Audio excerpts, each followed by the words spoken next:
তো রাসূল সাল্লাল্লাহু আলাইহি ওয়াসাল্লাম বলছেন দুইটি জিনিস বেশি বেশি মানুষকে জান্নাতে প্রবেশ করাবে। এক হচ্ছে তাকওয়া আল্লাহ, আল্লাহ ভীতি, আর দ্বিতীয় নম্বরটি আমাদের রানাভার বলবেন ইনশাআল্লাহ। জি রাসূলুল্লাহ সাল্লাল্লাহু আলাইহি ওয়াসাল্লাম দ্বিতীয় নাম্বার যেটা বলছেন সেটা হচ্ছে হুসনুল খুলুক, উত্তম চরিত্র। সুবহানাল্লাহ সুবহানাল্লাহ।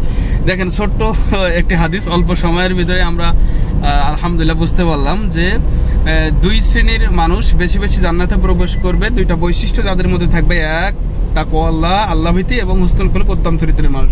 সুতরাং আসসালামু আলাইকুম ওয়া রাহমাতুল্লাহ। আলহামদুলিল্লাহ, সম্মানিত দর্শক শ্রোতা ভাই বোন, আলহামদুলিল্লাহ আমরা একসাথেই জার্নিতে আছি, রানা ভাই এবং আমি। আলহামদুলিল্লাহ আমাদের দিনী ভাই। তো আপনাদেরকে একটি হাদিস শোনাতে চাচ্ছি। রাসূল সাল্লাল্লাহু আলাইহি ওয়াসাল্লাম একবার সাহাবাদেরকে জিজ্ঞাসা করলেন, আতাদরুন, তোমরা কি জানো হে সাহাবারা, মা আকসারু মা ইদখিলুন নাস আল জান্নাহ, কোন দুটি জিনিস মানুষকে বেশি বেশি জান্নাতে প্রবেশ করাবে? তো সাহাবারা বললেন, কুল্লাল্লাহু ওয়া রাসূলুহু আ'লামু, আল্লাহ নবী, আল্লাহ এবং আপনিই ভালো জানেন, আমরা তেমন জানি না। তো রাসূল সাল্লাল্লাহু আলাইহি ওয়াসাল্লাম বলছেন দুইটি জিনিস বেশি বেশি মানুষকে জান্নাতে প্রবেশ করাবে। এক হচ্ছে তাকওয়া আল্লাহ, আল্লাহ ভীতি, আর দ্বিতীয় নম্বরটি আমাদের রানাভার বলবেন ইনশাআল্লাহ।